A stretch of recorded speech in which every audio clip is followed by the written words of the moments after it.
সেদিন রাতে নিপার চাচাতো ভাই প্রচন্ড বমি করে। রাতে তাকে হাসপাতালে আনা হয়, কিন্তু লাভ হয়নি। কিছুক্ষণ পর পর বমি করেই যাচ্ছিল। ডাক্তার তাকে ঘুমের ওষুধ খাইয়ে দিয়ে তখনকার মতো কেটে পড়ে। সেই দিন রাতে বাড়িতে আসার পর নিপার চাচাতো ভাই অস্বাভাবিক আচরণ শুরু করে। বারান্দায় যেয়ে নিজে নিজে কি যেন বলে যাচ্ছিল। ওর পরিবার কিছু জিজ্ঞেস করলে সেগুলো না শোনার ভান করে, মানে কেমন একটা ঘোরে ঢুকে গেছে। আবার পরের দিন সকালে এসে নিজের হাত নিজেই কামড়াতে শুরু করেছিল। রক্তাক্ত অবস্থায় তাকে নেওয়া হয়েছিল হাসপাতালে 2 দিন রেখে আবার যখন বাড়ি নিয়ে আসে তখন আবার পাগলামি শুরু করে। কাকে যেন ডাকে সে, আবার বাতাসে তাকিয়ে চিৎকার করে বলে, কে আপনি, কেন আসেন, আমি কি ক্ষতি করেছি? এসব বলায় ওর পরিবার বুঝে যায় যে জিন ভূতের কবলে পড়েছে। এতটুকু বলে রিফাত চায়ের কাপে চুমুক দেয়। আমি এক মনে ওর কথাগুলো শুনে যাচ্ছিলাম। রিফাত আবার বলতে শুরু করে, গ্রামের হুজুরকে নিয়ে আসা হয়েছিল। নিপার চাচার বাসায় হুজুর পা রাখার সাথে সাথে নিপার চাচাতো ভাই জোরে জোরে চিৎকার দিতে শুরু করে, আর ইচ্ছা মতো ইমাম সাহেবকে গালাগালি করে যাচ্ছিল।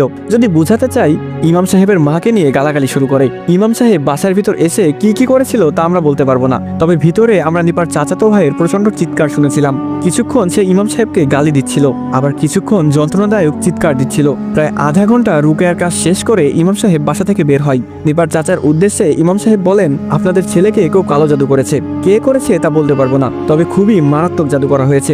আপনারা ভালো কোনো কবিরাজের কাছে নিয়ে যান। ইমাম সাহেবের কথা মতো নিপার চাচা কবিরাজদের খোঁজ লাগান। ততদিনে নিপার চাচাতো ভাইয়ের পাগলামি অনেকটা বেড়ে যায়। একদিন তাদের বাড়িতে চিৎকার শুনে আমরা সবাই দৌড়ে যাই। গিয়ে দেখতে পাই একটা কবিরাজ সেখানে আছে, অর্থাৎ নিপার চাচা কবিরাজ নিয়ে এসেছে। তাই নিপার চাচাতো ভাই চিৎকার দিচ্ছে।